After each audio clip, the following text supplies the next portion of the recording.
కేంద్ర ఆర్థిక మంత్రి నిర్మలా సీతారామన్ గారు ప్రవేశపెట్టిన బడ్జెట్ నిరసిస్తూ దేశవ్యాప్తంగా వామపక్ష పార్టీల ఆధ్వర్యంలో నిరసన కార్యక్రమాలు చేపట్టాం.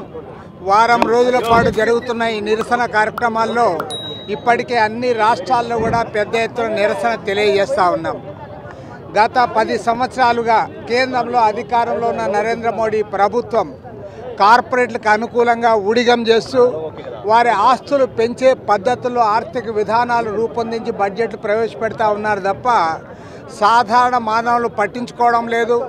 మౌలిక సమస్యలు ఏవైతే ఉన్నాయో, ఇవాళ ఆర్థిక సంక్షోభం ఉంది, ఇన్ఫ్లేషన్ గురించి మాట్లాడడంలే, అదేవిధంగా నిరుద్యోగ సమస్యల గురించి పట్టించుకోవడంలే, రైతులు పదే పదే పోరాటాలు చేస్తున్నా కనీస మద్దతు ధరలు కొడితే దానికి కూడా వారి వైపు నుంచి ఎలాంటి పరిష్కారం కూడా చూపడం లేదు.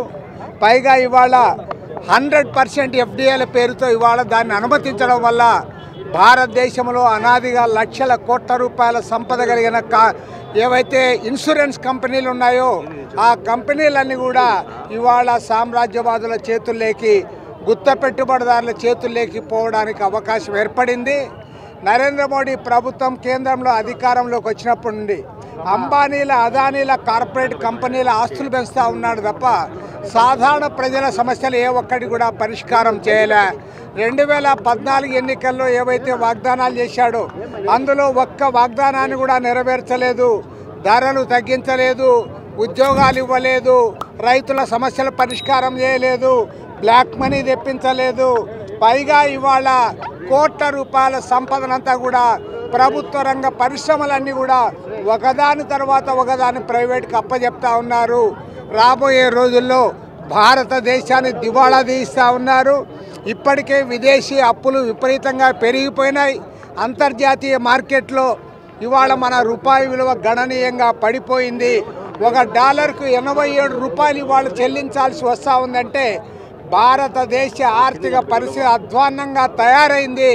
దాని గురించి మాట్లాడకుండా కార్పొరేట్లకు అనుకూల బడ్జెట్ ప్రవేశపెట్టిన నిర్మలా సీతారామన్ బడ్జెట్కు వ్యతిరేకంగా దేశవ్యాప్తంగా వామపక్షాలన్నీ కూడా పోరాడుతూ ఉన్నాయి. ప్రతిపక్ష పార్టీలు కూడా చేతులు కలపాలి, ఖచ్చితంగా ఈ ప్రభుత్వాన్ని నిలదీయాలి. నరేంద్ర మోడీ కార్పొరేట్లకు అనుకూలంగా ఈ దేశంలోనే పనిచేయడం కాదు, ఈవెన్ అమెరికాలో కూడా అదానికి అనుకూలంగా అదాని తొత్తు మాదిరి వ్యవహరించాడు. ఇవాళ అమెరికాలో ఎవరైతే ఉన్నారో మన భారతీయులు అక్రమ వలసదారుల పేరుతో వాళ్లకు కాళ్లకు చేతులకు సంకెళ్ళు వేసి వాళ్ళని విమానాలు ఇక్కడ పంపుతూ ఉంటే దానిపైన మోడీ గారు మాట్లాడరు, కానీ అదానీ కోసం మాత్రం మాట్లాడుతూ ఉన్నారు. అదానికి ఊడిగం చేయడానికే మొన్న అమెరికా పర్యటన కూడా చేశారు. కాబట్టి మా నిరసన తెలియజేస్తా ఉన్నారు. ప్రజా ప్రయోజనాల కన్నా కూడా ఆలయాల ఎక్స్పోని ఎక్స్పోజ్ చేయడంలో ఈ కూటమి ప్రభుత్వం కనబడుతుందా? ఆలయాల గురించి వాళ్ళు శ్రద్ధ చూపుతామంటే తప్పు లేదు. ఆలయాలు కానీ, చర్చిలు కానీ, లేదా ఏవైతే మసీదులు ఉన్నాయో వాటి కోసం మంచి చేస్తే మేము అందరం కూడా బలపరుస్తాం, మాకేం లేదు. అన్ని మతాలను కూడా సమానంగా చూడవచ్చు. కానీ అధికారంలో ఉండే వాళ్ళకు కొన్ని సంయమనం పాటించాలి. ఈ పనులన్నీ వదిలిపెట్టి తామేదో సన్యాసుల మాదిరి తిరుగుతూ ఉంటే అది సన్యాసి. మీరు పరిపాలన చేయమని ప్రజలు మీకు అధికారం ఇచ్చారు, అత్యంత మెజారిటీ ఇచ్చారు. ఆ రకంగా మీరు పరిపాలన చేయాలి. ఇవాళ రాష్ట్రాన్నంతా కూడా అదానికి దోచిపెడతా ఉంటే దానిపైన మాట్లాడకుండా మీరు ఎంతసేపు కూడా మీరు అంత ఏదో ఒకటి ప్రజల్లో ఒక సెంటిమెంట్ రెచ్చగొట్టాలి, తద్వారా మీరు ఓట్లు పొందాలనే పద్ధతిలో వ్యవహరిస్తే మాత్రం ఖచ్చితంగా ఎన్డీఏ కూటమికి ప్రజలు తగు రీతిలో జవాబు చెప్తారు. ప్రజలు ఆల్రెడీ వాళ్ళ ఎక్కడికెక్కడ అసంతృప్తి వ్యక్తం చేస్తూ ఉన్నారు. బీజేపీ ఆర్ఎస్ఎస్ విధానాన్ని తీసుకురావడానికి ఈ రకమైన ప్రచారం, ఆలయాల ప్రచారం కానీ ఇలా ఈ విషయం నేను ముందుగానే చెప్పాను. పవన్ కళ్యాణ్ గారు తన పార్టీ అజెండా పక్కన పెట్టారు. ఆర్ఎస్ఎస్ బీజేపీ అజెండా నెత్తికెత్తుకొని సనాతనవాదం అని ప్రచారం చేస్తూ ఉన్నాడు. నీ సనాతనవాదం అజెండా నీ పార్టీ దాంట్లో ఎప్పుడు వచ్చిందో చెప్పమని నేను అడుగుతా ఉన్నా. ఎందుకంటే పవన్ కళ్యాణ్ వారి కుటుంబం, ఆయన భార్య కూడా క్రిస్టియను, ఆయన పిల్లలు క్రిస్టియన్సు, వాళ్ళ పార్టీ ఒక సెక్యులర్ పార్టీ. మరి సెక్యులర్ పార్టీ వాళ్ళు సెక్యులర్ విధానాలు అవలంబించకుండా మేము ఆర్ఎస్ఎస్ అజెండా భుజాన వేసుకుంటాం, హిందూ మతవాదాన్ని ఎత్తికెత్తుకొని తిరుగుతాం, సనాతనవాదం జెండా నాది అంటే అది ప్రజలు హర్షించారు. ఇప్పటికే ప్రజలందరూ కూడా దానిపైన మాట్లాడుకుంటూ ఉన్నారు. ఇవాళ నీకు పెద్ద మెజారిటీ మీకు ఇచ్చారు, ప్రజలకు సేవ చేయండి.